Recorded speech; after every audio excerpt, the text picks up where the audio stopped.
Welcome to Gagi Podcast with your host Linus, and today is our 11th episode. Hay nako, sa wakas tatlo na lang mag-e-end na yung podcast ko. Joke lang. So, ano ba ang magandang pag-usapan ngayon? Maybe, eto, title natin ay Gagi. Family pressure is real. Yun. At, pag-uusapan lang naman natin yan after this unnecessary OPP.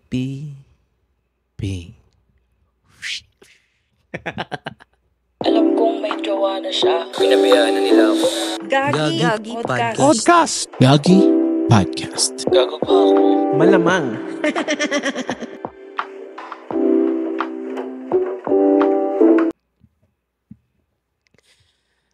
Hello. Kamusta mga Gaginatics? Okay ba kayo dyan? Kumain na ba kayo? Alam ko yung iba dito nakikinig pa habang kumakain. Yung iba naman dito nakikinig habang nagluluto. Yung iba dito nakikinig habang nasa trabaho kahit bawal. Di ba? Ganun din kasi ako pag nakikinig ako ng mga podcast na gusto kong pakinggan, kahit nasa trabaho, kahit bawal, pinapakinggan ko talaga yan, di ba? So, ako, kwento ko lang sa inyo these past weeks. So, natuluyan po ako na napaos after nung 10th episode ko na Gagi 2am Thoughts. Na to, parang ganon. So, ang nangyari nun, di ko namalayan na habang patapos na yung recording is yung boses ko nawawala na. Like, nagiging sobrang low na ng boses ko. Tapos, ayun. At kinabukasan nun, nawala na ako ng boses ng tuluyan. Ang hirap pala pag wala kang boses, hindi ka makasigaw. Hindi mo mailabas yung gusto mo sabihin kasi wala ka ng boses. Actually, first time yun nangyari sa akin kasi dati pag napapaus lang ako, nakapagsalita pa rin. Pero that time, oh my God, walang lumalabas na boses. At feel ko, dahil nga nagkaroon ng wildfire, lapit dito sa lugar na tinitirahan ko. So, nung gabing yon langhap ko yung usok at gano'n na nga. So, nagkaroon ako ng ubo ako ng ubo. And then, yun nga, binigyan ako ng mga kaibigan ko ng, thank you Amy, binigyan niya ako ng pinahiram. Sasabihin ko lang na pinahiram niya ako ng salabat na dapat inumin ko noon araw-araw. At si Keld ay, yun, sinabihan niya ako na lagi akong uminom ng isang purong kutsara ng honey. Next is yung mainit na tubig, lalagyan ko daw ng honey and calamansi juice. Parang ganon. So, lagi kong ginagawa yon. And right now, hindi pa rin ako makabirit. Like, parang wala pa rin. Wala pa rin yung birit na ganon. Pero, para pa okay na tayo. Mga Gaginatics. At, pasensya na rin kay, shoutout ko na rin muna si Tito Phil. Yun, actually, mga Gaginatics, siya sana yung kasama natin for like 11, 12, and 13th episode ng Gagi Podcast. Siya sana maging guest ko pero hindi natuloy dahil nga nagkasakit ako. Napaos ako kaya hindi kami natuloy. So, maybe next time, tingnan natin, babawi ako sa inyo. Alam ko naman na mas masarap pakinggan ang Gagi Podcast pag may kasama ako na ibang host, 'di ba? Yung guest natin diyan, 'di ba? Siyempre, ganyan talaga. Pagpasensya niyo mo yung boses ko. Pag ano na muna, pagtiyagaan niyo muna ako na solo episode lang muna tayo. Yun. So, after nun, nasa work ako. So, yun nga, kung napakinggan nyo na yung ibang episodes, I'm a food runner sa isang restaurant. And sa isang work ko, I'm a cook din. So, okay lang sa isang work ko na cook kasi you don't need to um, say anything because you're just gonna cook. That's it. But, yung isa kong work, because yung work ko is like ano siya, parang fine dining restaurant. Di, semi-fine dining restaurant. Hindi ko masabing fine dining kasi pag fine dining restaurant, ang daming kubyertos niyan, ang daming klase ng plato, parang ganun. Ganun ang fine dining restaurant. So, it's like semi-fine dining.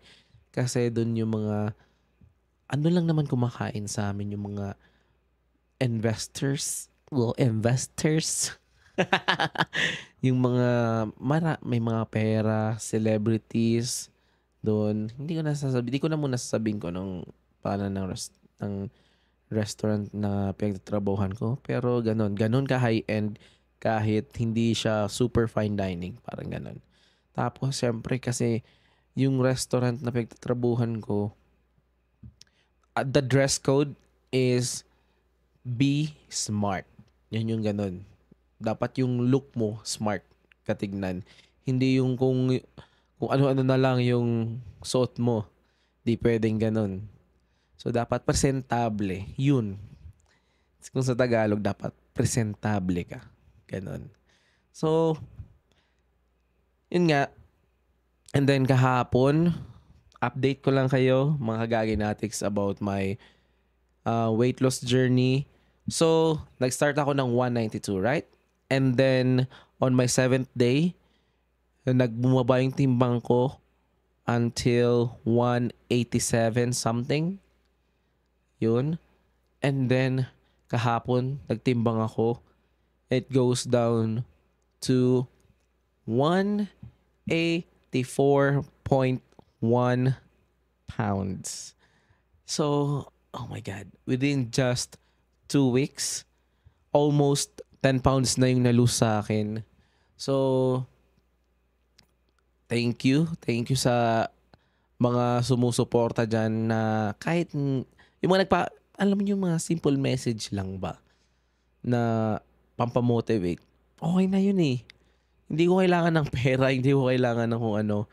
As long as, siguro, simple message na nakaka-motivate na yun sa akin. Para pagpatuloy ko yung weight loss journey ko, hindi pa rin dyan natatapos, guys. Pagpapatuloy natin to. Kasi, katulad ng ulit sa librong nabasa ko, which is The Atomic Habit, in order for you to build a habit, at least dapat consistent mong ginagawa siya for 20 days. Ganun po siya. So, within 20 days na mabuild mo yon consistently, dun mo makikita yung sarili mo na hindi mo na kailangan pilitin. Sarili mo na, ay, ito na naman, walking na naman ako dito, mag-weight training na naman ako, ganun. No. Ang mangyayari niyan, darating yung panahon na kukusa na yung sarili mo na gagawin mo yon dahil gusto mo yon. Parang ganun. So, ganun lang guys. Sana before siguro sana before another weigh-in ko, sana nag-lose na ako ng total of 10 pounds. Yun lang naman. Sana. So, sa mga nag-isip niyan, uy, baka hindi ka na kumakain ng tama dyan. Uy, baka tinitipid mo na yung sarili mo, ganyan. Ito mga kagaginatics. Ang ginagawa ko is intermittent fasting, which is kumakain ako ng within 8 hours. 8 hours, 16-hour fasting, 8 hours yung eating time. Like 11:30 to 7:30 like that, or 12 to 8 p.m. Ganon. Ganon lang yung eating window ko. And then dun sa eating window ko yon, may calorie deficit ako na kailangan. Yun lang yung pwede kong kainin. Right now, nag-start ako nun, like, dapat yung kinakain ko is like 1,300. Like 1,376 to be exact. Nung nagtimbang ako nun, nung bumaba ako ng 187, nagsabi na sa akin na at least kaya ko na kumain ulit ng within 1,800 or something. Pero maglulose ka pa rin ng weight.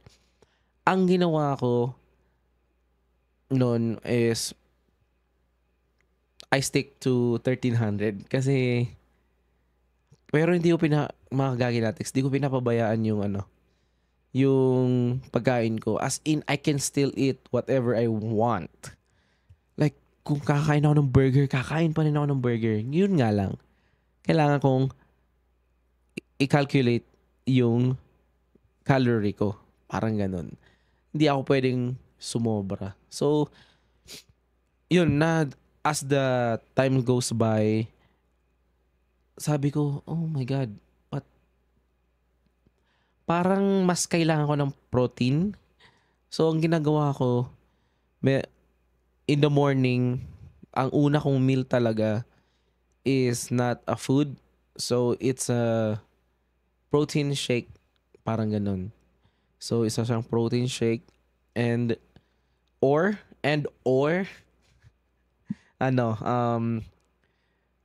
tawag doon, yogurt. Ayun. Zero sugar yogurt. Dapat ganun. Kasi, kailangan talaga natin ng mas maraming protein sa katawan kung gusto mo mag-lose ng fat para hindi ka agad nagugutom. Ganun lang yon. And plus, guys, kung iniisip nyo, hindi na to nagra-rice, ganyan naman, hindi na to nagra-rice, ganyan. Nope. I still eat rice.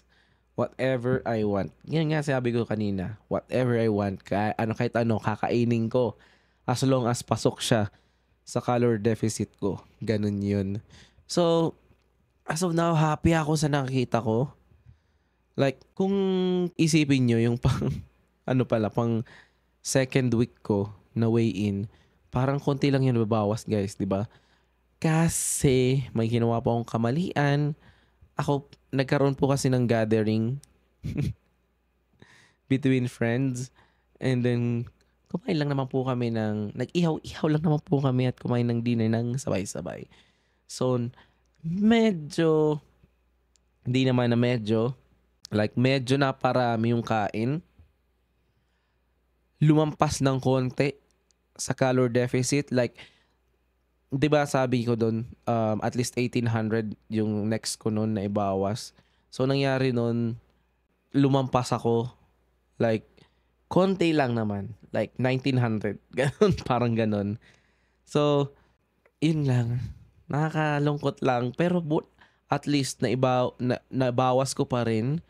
Within a week, nakapag-lose pa rin ako timbang. So, nasa sarili mo na rin talaga yan kung paano mo,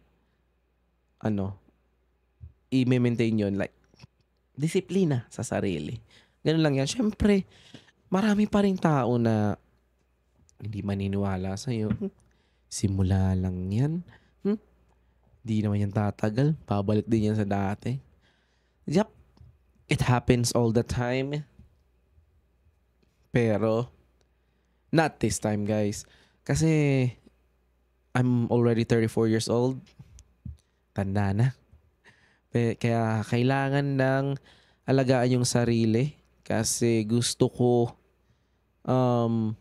humaba pa yung buhay ko para sa family. Ganun lang yun. Sana ganun din yung mindset nyo, guys. Ngayon hindi na paramihan ng pera eh. Dapat ngayon yun nga, katulad sa networking na napasukan ko, health is wealth. Diba? So, ganun lang naman yun. So, yun yung weight loss journey ko. Sorry, medyo napahaba yung kwento. Ayun, i-ano na natin sa ating Gagi episode. Gagi episode 11, number 11. Na yung topic natin is Gagi, family pressure is real. So, bakit ko nga ba naisip na maging topic to? Kasi ano yan eh, hindi sa Pilipinas, di talaga nawawala yung family pressure hanggang ngayon. Although, ngayon medyo bumababa na. Pero, dito, itong episode na to, magkakaroon ng personal kwento, then, or yung mga naririnig ko sa mga friend natin dyan, or pwede natin gawing kwentong 90s, kwentong batang ako noon versus sa mga bata ngayon, parang gano'n, di ba? Pwede, di ba? Gawin natin yung mga gano'n. So, hindi ako mapakali. Hello. So, ayun na nga, mga kagaginatics. Ano ba yung family pressure sa inyo? So, yan lang naman yung mga taong nagbibigay ng, eto yung mga kasabi noon, napapa-family pressure ka pero sabi nila, ginagawa namin to para rin naman sa'yo eh. Hindi.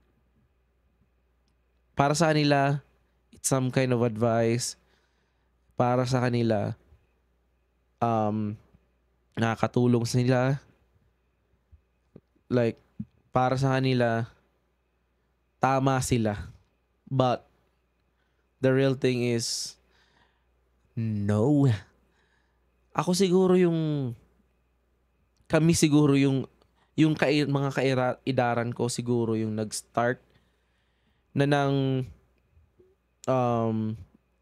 itigil na yung mga katulad nitong family pressure na to. Meron pa rin iilan sa mga I'm Gen Y. So, millennials. Meron pa rin iilan sa mga millennials talaga. Yung mga early millennials na hindi pa rin makaligtas sa mga boomers, 'di ba? Pero yun nga. Siguro yung panahon namin, doon kami nag-start para baguhin yung yung mga gawi-gawi, yung mga maling gawi-gawi na about sa family, like sa Pilipinas, right? So, di nawawala sa unang-una guys, di nawawala sa family pressure. Ito, academic pressure. 'Di ba? So, ako kasi mga kagaginatics, meron akong kakambal. So, like, pares kaming lalaki, magkamukha talaga kami noon as in pinagbiyak na inidoro. So, ang likod ko, no? Pasensya na mga kagaginatics, di ako komportable sa inuupuan ko. I need to buy a new gaming chair. Joke. Sa mga dyan, secret lab, baka naman. So, yun na nga. Nung kabataan ko, since kambal nga kami, hindi porket kambal, same na kayo ng iniisip, same na kayo ng ability, same na kayo ng skill, same na kayo ng nararamdaman. Nope. Yun mga mali. Kaya nagkakaroon ng academic pressure. Like, uy, dapat dapat lagi kang honor. Ganito, ganyan. Dapat lagi kang dean's lister. Ganito, ganyan. Diba, parang, mape-pressure ka. Kasi, nag-aaral ka naman, well, Na para sa akin, ako nag-aaral din naman ako nun. Inaayos ko naman. Pero andun pa rin yung pressure like nung kabataan ko. Ito mga kagaginatics. Nung kabataan ako, pag mag-exam kami, may pamalo kaming katabi. Parang ganun. Na pag hindi namin nasasagot yung mga questionnaire, pinapalo kami. Ganun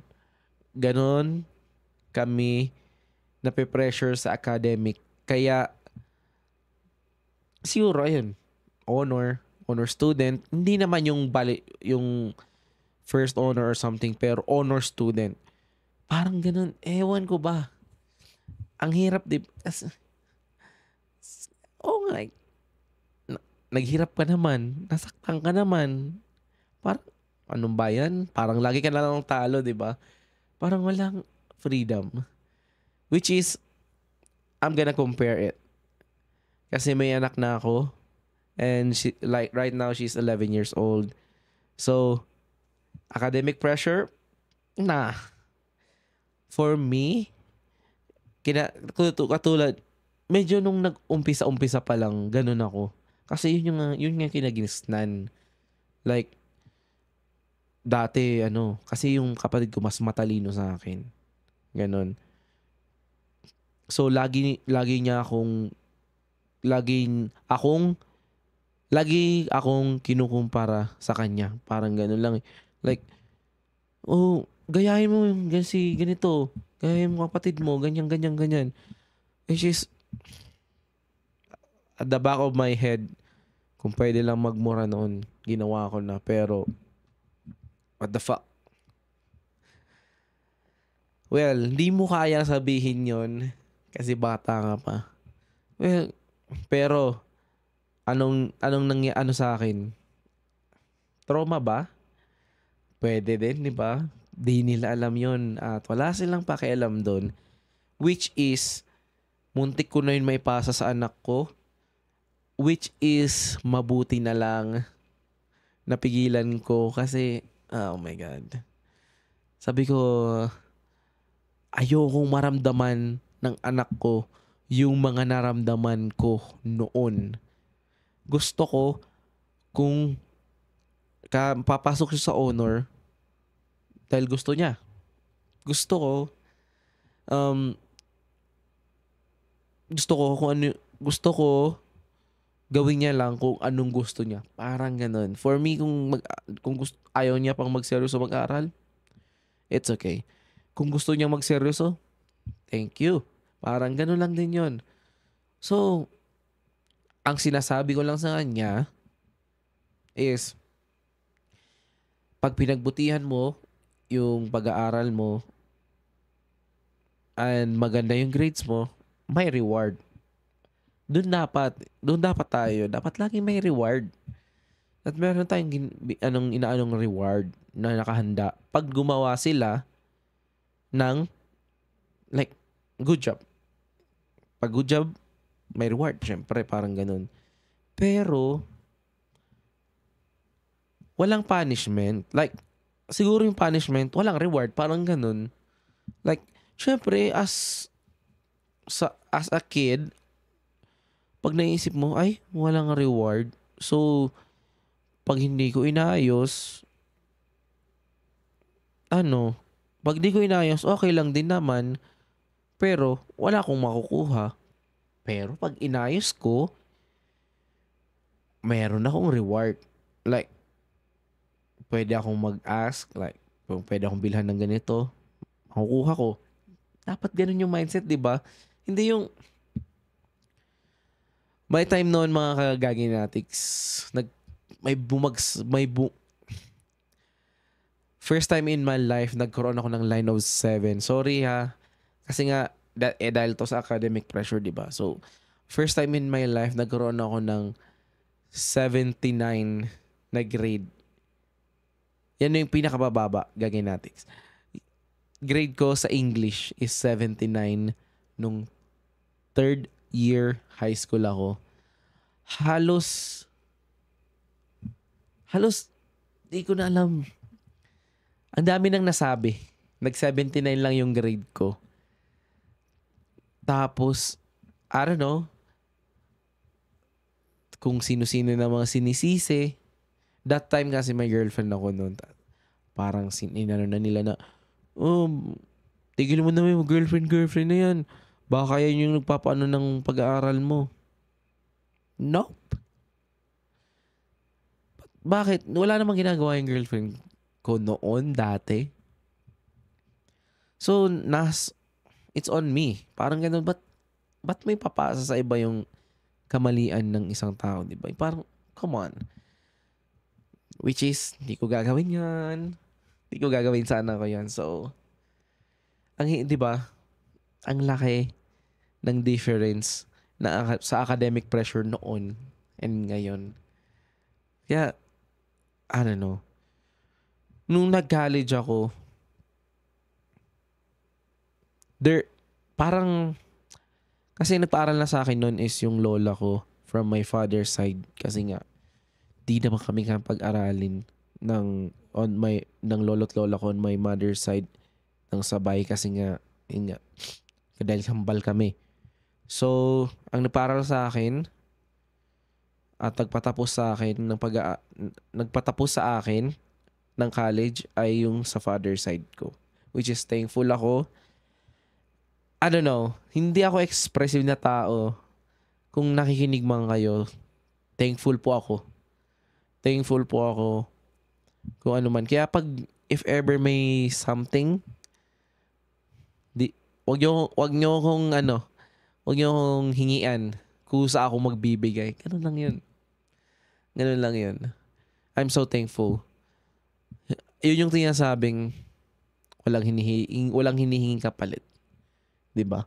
So, pagpasensya na yung mga kagagay natin. Medyo pa yung boses ko. Pero, let's continue it. Sana okay din naman yung... Guys, kung may masyadong di maganda sa audio, just tell me. Para maayos natin yan. And then, please, mag-comment naman kayo. Comment naman kayo. Binabasa ko naman po yung mga comment nyo. And then, yun. And para din, alam ko, dun, tapusin muna natin tong family pressure, then mag-ano muna ako. Tayo. Next is career pressure na tinatawag. So, sa career pressures, bata ka pa lang, pinanganak ka pa lang. Ganito na yun Uy, may akong baby. Ito, ikaw, paglaki mo, magiging kang isang doctor. Paglaki mo, magiging engineer. Paglaki mo, pupunta ka sa ibang bansa. Doon ka maninirahan. Paglaki mo, ikaw ang magtutuloy ng family business. Like, bata pa lang yun. Tingnan mo, sanggol pa lang, bagong panganak, ano na agad? Like, pressure na agad siya. Wala pa siyang kamuang-muang career, meron na siya agad siyang pinapasan na career pressure. Like, come on. Nung bata ako, di ko makalimutan nun. Nung kinder, ulitin ko na naman yung kwento ko. Pero, nung kinder ako, pag nag-graduation namin nung kinder, papakilala mo sarili mo at sasabihin mo kung ano yung, pag lumaki ka, ano yung gusto mong maging paglaki mo, di ba? Parang ganon. So, ako hindi ko alam kung ano. Kasi bata pa ako.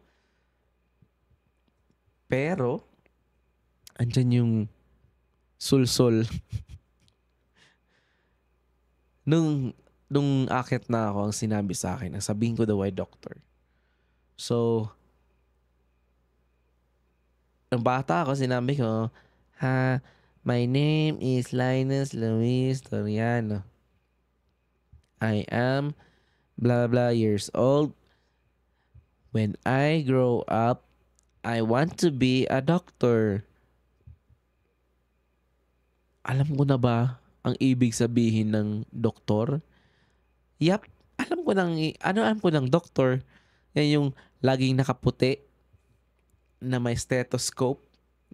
Ganun lang yung alam kong doktor. Pero, di mo alam kung ano talaga yung trabaho ng isang doktor. 'Di ba? So, hay.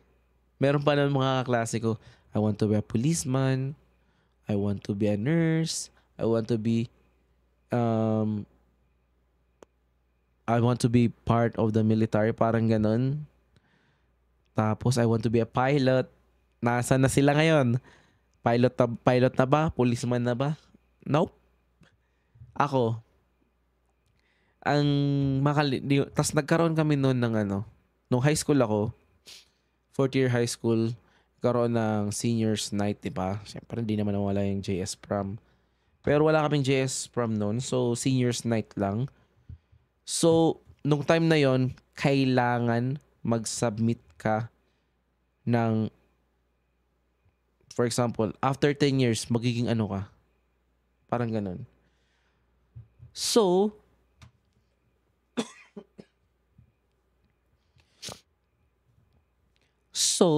ang nangyari nun,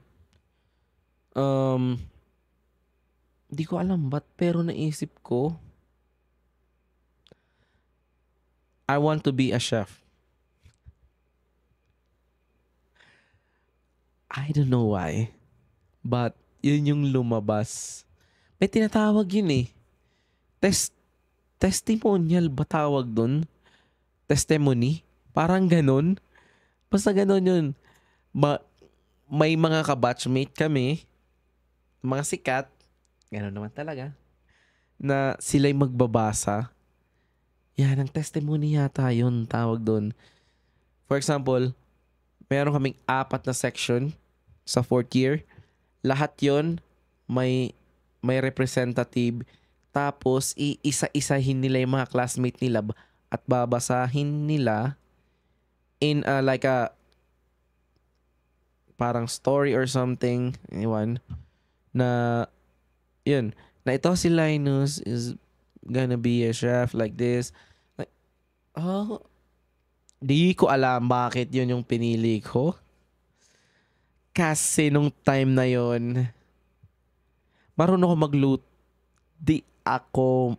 Marunong ako magluto, pero hindi ako mahilig magluto. Gets? So, sabi ko, ba't yun pinili ko? Like, I don't know. Tingnan mo, 4th year high school ka na di mo pa rin alam kung yung gusto mo maging after college, right? Anong ita-take mo sa college, right? Kaya nga nagkakaroon ng NCAP. NCAP ba yun? Yeah. National something. Kasi doon mo malalaman, doon papakita mo yung skill mo, tapos sila yung result ng mag-exam ka, mag-answer ka ng test paper, tapos yung lalabas na score mo doon, meron silang range kung ano ang pwede mong kunin na course. Parang ganun. At natawa ako doon kasi hindi ko naman sa minamalit, guys. Pero one of the choices is welder. Natawa lang ako. Sabi ko, okay, sana wag naman to. May mga choices naman kasi after the result, makikita mo yung mga choices na pwede mong i-take. So, ganun. 'Di ba? Ang hirap. Pero nag-college na ako. There's no even pressure na kasi di mo na alam kung ano talagang kukunin mo. Before, ang gusto ko nun, meron pa. Dati kasi may girlfriend ako noon, nung time na yon. And then, yung family niya, gusto nila i-take ko is um, Bachelor of Science, uh, Marine Engineering. Parang ganun. BSMRE. MRE. Parang ganon. Sabi ko, wala akong alam dun. But, still, dahil yun yung gusto nila. Diba? Andito na agad. Career pressure na. Dahil gusto nila, at para naman to sa future daw, I'm gonna take it.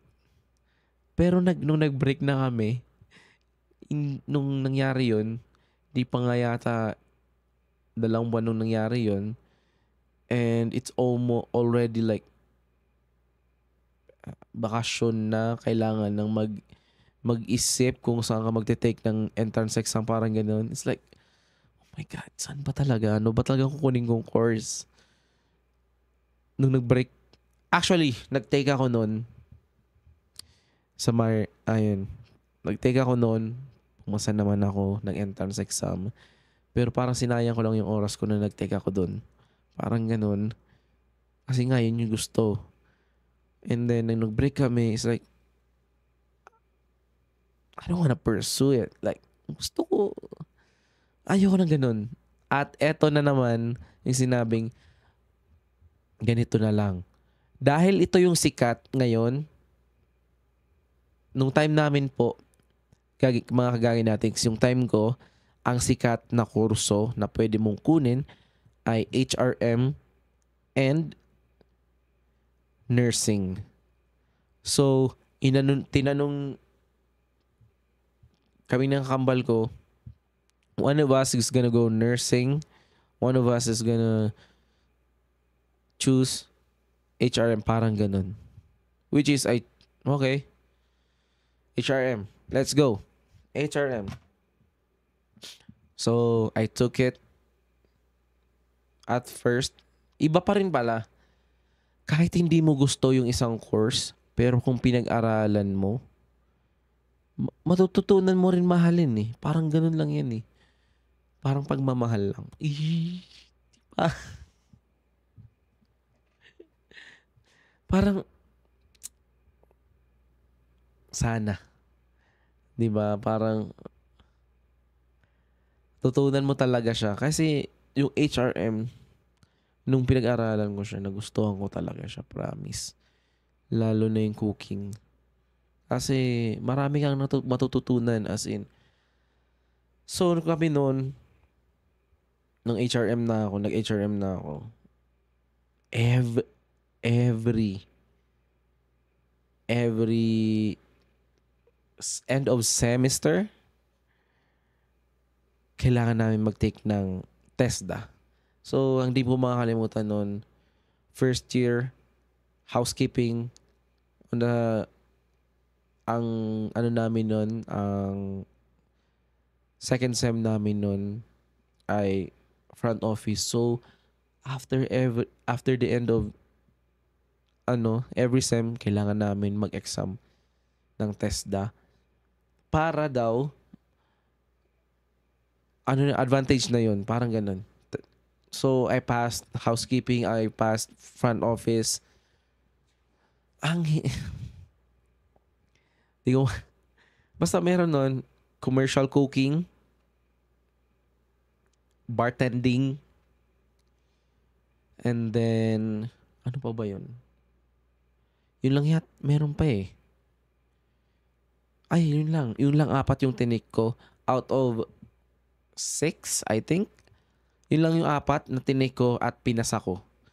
So, okay na yun. Kaya sabi ko, ang hirap. Pag college ka talaga, kailangan mong pagbutihan. Okay lang kahit di mataas yung grade as long as makapasa ka. Ganun. Ganun, di ba? So, ang nangyari, ang anak ko, hindi ko pa siya tinatanong kung anong gusto niya na kunin. Pero kami ng asawa ko, pinag-usapan na namin kung ano ang gusto niya, yun yung kukunin niya. 'Di ba? Kasi pag ganun, ibig sabihin nun, gusto niya yun eh. So, kukunin niya. If ever man mag-fail, hindi naman namin siya sisihin. Pero, we're still gonna guide her. 'Di ba? Ganun dapat. Suporta. Hindi yung, dapat ganito kunin mo. Kasi ito yung sikat ngayon. Nope. Na, not my daughter. 'Di ba? Ganun yung pagkakaiba noon, nung panahon ko, sa mga family pressure sa ngayon. 'Di ba? So, eto pa. Kwento ko lang sa inyo. Noon yung mga ano ko, tinatanong ko, bakit ito yung course na kinuha mo? Simpleng tanong, sagot. Kasi yun yung gusto ni mama, yun yung gusto ni papa. Meron din namang sumasagot na, kasi ito yung alam kong madali yung pera. Dahil nga, in demand siya. That word. In demand. So, hi. Diba? Parang, iba talaga. Number 3. Ang haba. Holy. Ang haba na. Pero pagpatuloy natin to, sana okay naman yung kalabasan ng ano to. Ako naman mag-edit ito. So, number 3 is like a relationship pressure. Andun na yung nagtapos ka na, may trabaho ka na, stable na yung trabaho mo, may boyfriend ka, may girlfriend ka, or wala.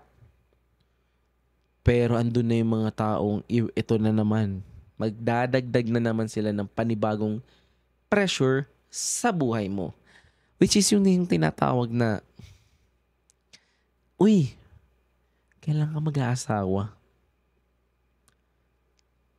Eto muna. Nung time ko, hindi naman ako nasabihan ng ganun kasi nga maaga po akong nag-asawa.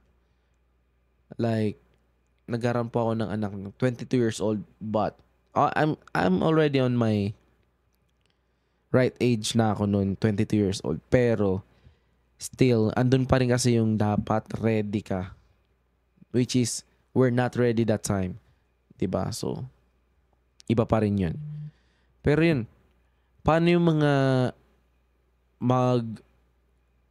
boyfriend at girlfriend na matagal na panahon noon? Di ba? Pag lagi may gathering like birthdays, anniversary, ng kapamilya ha. Tapos pag inimbitahan ka, tapos dun nagsisimula yung tanong na, kailan ka mag-asawa? Like, who the fuck are you? Dami. Sasabihin nila, joke lang naman yan. Tang ina mo, nakuha mo lang naman yung itanong dahil yun yung kinagisnan mo. Ganun lang yun. Like, well, yung noong panahon, I'm so sorry, pero noon, fixed marriage. So, wala kang choice.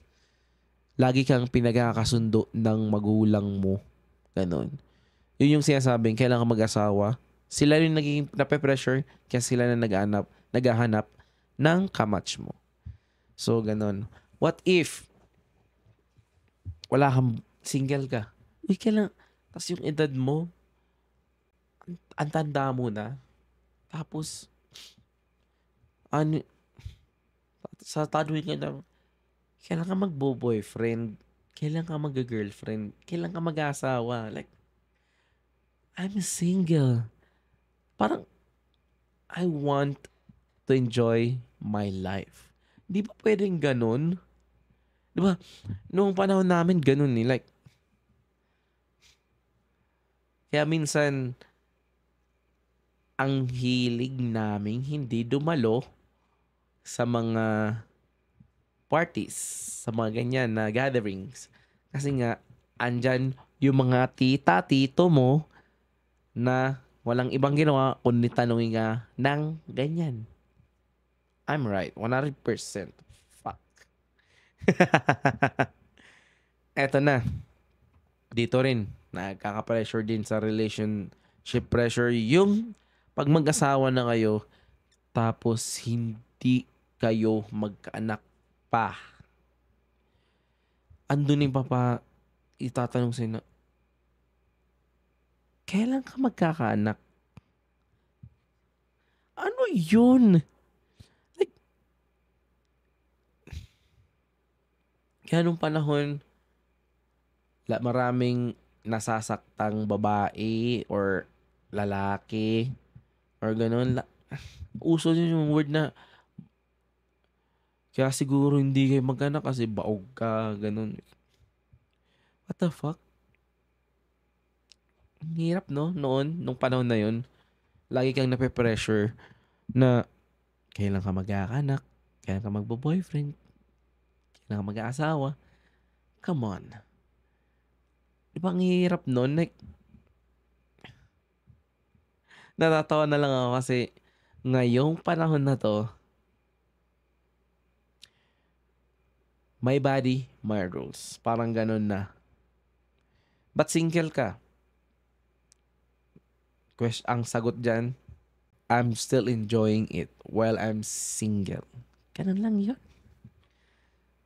Well, sa mga, totoo naman, pag tinamaan ka, bato-bato sa langit, pag natamaan, huwag magalit. Ganun lang naman yun. So, dinamaan ka, di ba? Tatanungin, kailan kayo magkakaanak? Ngayon, karamihan po sa mga tao ngayon, ayaw mo na magkaanak. Unang-una, dahil alam nila na hindi pa sila ready. Ikalawa, dahil alam nilang hindi nila kailangan magmadali. Dahil gusto nila mag-enjoy na sila munang mag-asawa. Diba? Damn.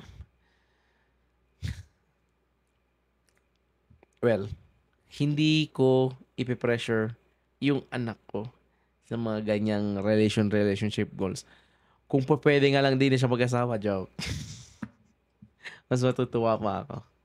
Pero, it is what it is. So, ganon. I'm gonna support my daughter. Diba? So, yung ibang family pressure pa is tinatawag na financial pressure.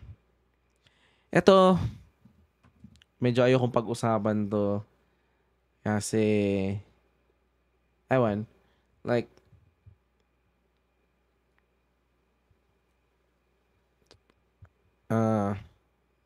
ewan.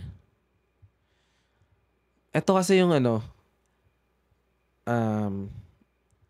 hindi ako magkikwento about my personal life about this, pero dito pumapasok yung sabing utang na loob na pag pinag-aaral ka nila, kailangan ibalik mo. May expectation sila na susuporta ka susuporta mo yung family mo. Whether, lalo na kung ikaw yung breadwinner, yung like, ang hirap pag ganito.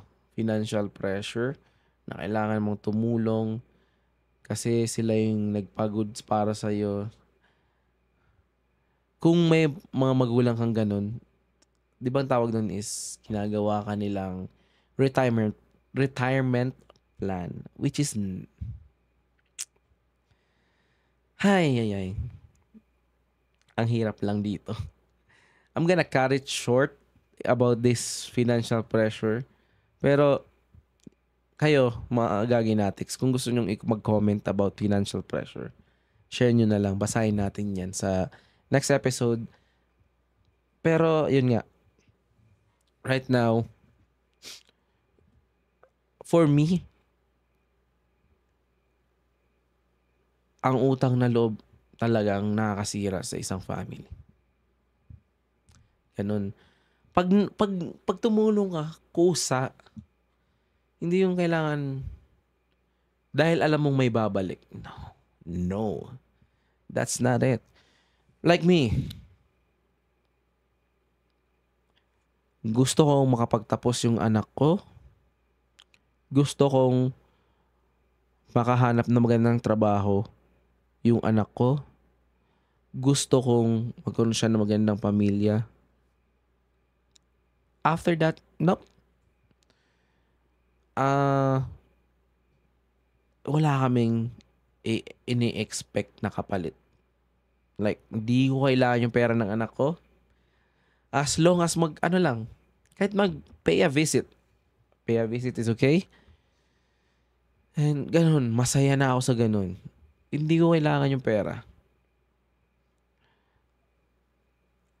Ang importante doon, nagampanan namin yung responsibilidad namin sa anak namin at hindi yun natatapos. Kahit mag-graduate na, nope. You're still gonna support her hanggang sa kaya na niya.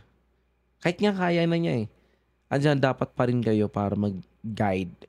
Guidance. Diba? Not to, ano tawag dito? Not to manipulate, pero i-guide nyo yung anak nyo. Parang ganito. Ganon. Na hindi po humihingi ng kapalit. Well, welcome to Gen Z. Welcome to Alpha. Ay, Gen Alpha. Diba? So, iba na sila ngayon, mga kagaginatics. Which is, I'm so happy kasi they're evolving. Wag lang yung mga woke. I'm not supporting wokeness. Tangina. Ang sensitive ng inang yan. I don't care. I'm gonna say whatever I want. This is my podcast. This is my show. Joke lang. So, yun na. Ang haba. Pasensya na mga kagaginetics. Medyo mahaba yung all about family pressure. Which is, totoo lang naman, family pressure is toxic. Toxic ang family pressure sa totoo lang, mga kagaginatics. Kayo mga kagaginatics, meron din ba kayong kilala na, for example, may kilala rin ba kayo na gusto na mag-shift ng course kasi nga hindi yun yung gusto niya, pero hindi siya pinapayagan? May kakilala rin ba kayo na tinatanong na minsan dahil ba 30s na tas wala pang anak at wala pang hindi pa in a relationship, single pa, tatanungin na ng kailan ka mag-aasawa? Kailan ka magkakanak? Shut the F up. Right? Gagi talaga. So, bago natin tapusin to, I'm just gonna basa tayo ng comments, mga kagaginatics. Yun.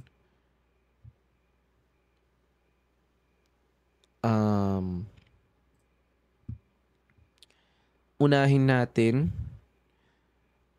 from yung from our last episode, which is Gagi yung 2am thoughts ko. Ang sabi ni Tin ay, paano ko sasagutin bukas si crush may jowa na yon? Hanap na lang ako ng ibang intellectual. Ay, crush pala. Isa to sa favorites kong episode mo. Good luck sa weight loss journey mo, Mars. Thank you, Tin. Alam kong napaka-supportive mo. Which is nakikita ko yan kahit hindi lang sa podcast ko. Kahit sa ibang podcast like The PMP Boys, The Cool Pals, kahit saan kita makita, andun yung support mo lagi. Ang ganda. That's how you in-awardan ng ano, the most, ano tawag dito? Dapat sa'yo ina-awardan ng ano eh. May dapat sa'yo may award, di ba? So, yun nga, thank you, Tin, kung ito yung isa sa favorite episode mo. Sana, Tin, tanongin kita, maganda ba pag nagsusolo episodes din ako? Kahit paminsan-minsan. Yun lang. And then, kay Zoom, ito, first time ko lang mabasa ang, ano niya, message niya. Pero sabi niya, good luck sa weight loss journey mo, brother. Thank you, Zoom. Magpakilala ka sa akin kung sino ka, Zoom. Shout out kita lagi. Then, yun.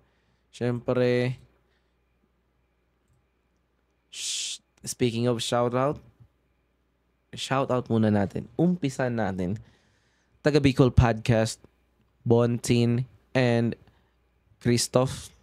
Shout out sa inyo.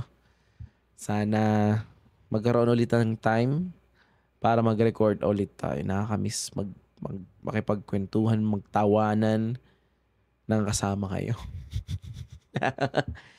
In Bicol. Mag-asaran pa, di ba? Pero ang ganda lang ng nakakamiss lang kasi totoo yung ano namin eh. Totoo yung samahan. Parang ganun. Well, saka na natin pag-usapan yun. Pero shoutout sa inyong tatlo. Especially mayroong bago silang podcast na Bonensin Podcast din. Spatan nyo yan. Meron, I think, post sila sa YouTube.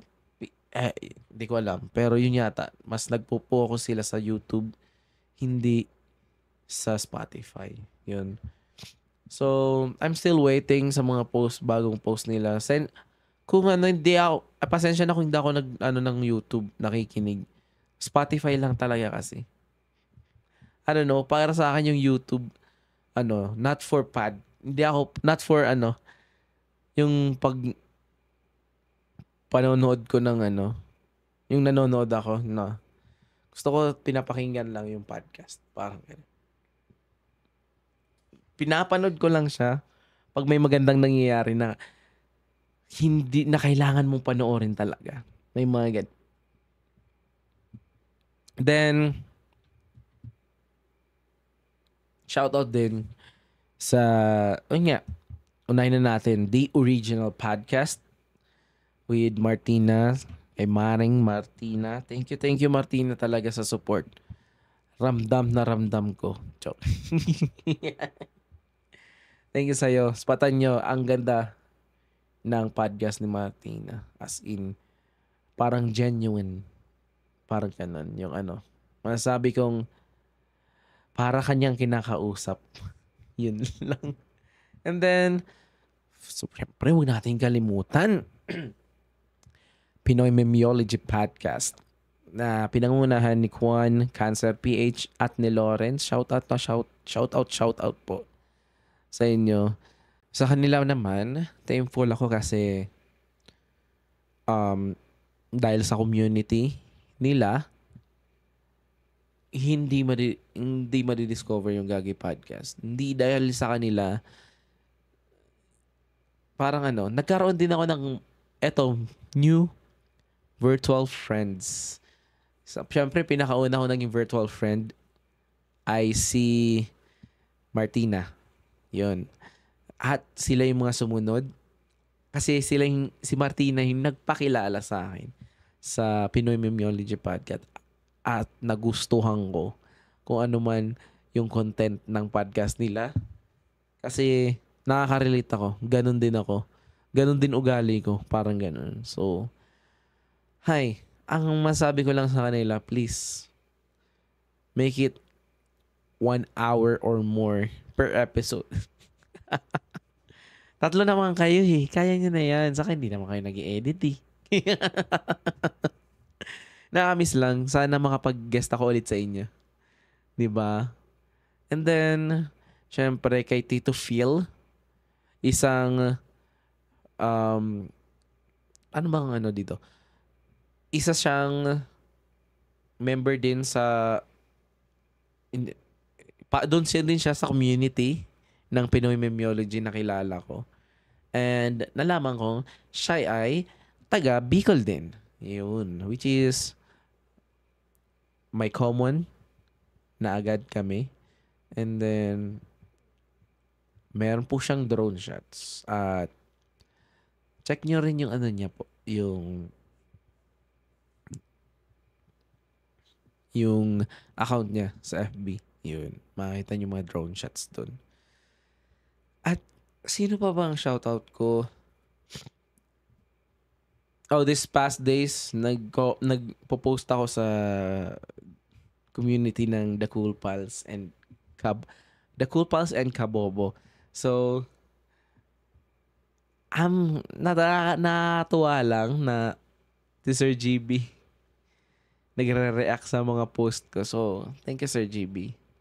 Sana makilala ko kayo, ma-meet ko kayo in person, parang gano'n. In real time. Like, come on. Nakakamiss din yung mga top Patreon dyan na nakasama ko ng ilang taon din noon. Ngayon po kasi hindi na ako top Patreon ng The Cool Pals. At dahil nagtitipid po ako. Pero yun nga, okay lang yan. Okay lang siyon. Ang ganda ng bago nilang episode, yung kasama yung Sponge Cola. Spatan yun, The Cool Pals, the #1 comedy podcast in the Philippines. Pinangungunahan ni James Caraan, GB Labrador, Ryan Rems, Sarita, Muman Reyes, Nonong Balinan, at yung bago nilang member na si Roger Naldo. Yep. So, shout out po sa inyo mga bossing. Alam kong hindi nyo ako napapakinggan pero I'm so thankful. Lalo na kay Sir Muman. Share ko sa inyo mga kagaginatics. Nung mga panahon na nalulungkot ako nun, na homesick ako. Like, one time nag-post ako nun sa group sa The Cool Pals group namin. And then, napansin yung post ko ni Sir Muman. Minessage, piniem niya ako. Kinamusta niya ako. Tapos nagkwento ako sa kanya. So, ang ganda lang sa pakiramdam dahil nag-reach out siya sa akin dahil doon sa post ko. Actually, yung post ko is all about, about salute to all OFW. Parang ganon. Basta hindi ko na pababain yung context nun. Tapos yun, nag-message siya sa akin. Tapos ang kaganda nun, sinendan niya ako ng show niya na supposed to be hindi siya pwedeng i-share pero shinare niya sa akin, parang ganon. And sabi niya panoorin ko daw yun, baka makatulong na makabawas ng lungkot ko, which is sobrang tawang-tawa naman ako doon sa inano sa akin ni Sir Muman. Thank you, Sir Muman. Sana I wanna meet you. Alam kong gago ka lang sa podcast pero alam kong totoong tao ka sa... Gusto lang kitang pasalamatan. I'm still here. I'm still alive. Never quit. Never ako mag-quit sa buhay. Yun lang naman. Ano pa ba? Siyempre, yun mga kagaginatics, yung mga pinapakinggan ko, yung mga sinashoutout ko. At, eto, Bago Matulog with Red Oliero. Kasama niya doon si Anden Bernardo. Maraming nagsasabi na, masyadong pakonyo-konyo or something.